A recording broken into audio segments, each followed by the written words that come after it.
师傅啊，阮倒来恁去那叽叽叫，我也无饲鸟啊，哪会较大声啊？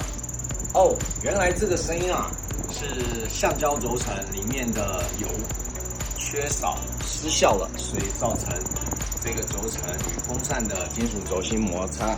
那这个声音呢，来自于冷气的左侧。左侧的地方大部分就是橡胶轴承的地方，右侧的话就是我们一般的风扇马达。所以你有这个问题的时候呢，橡胶轴承缺油了，你要将冷气打开，将左边的橡胶轴承取下来，重新上润滑油，就能改善叽叽叫的问题了。订阅跟分享。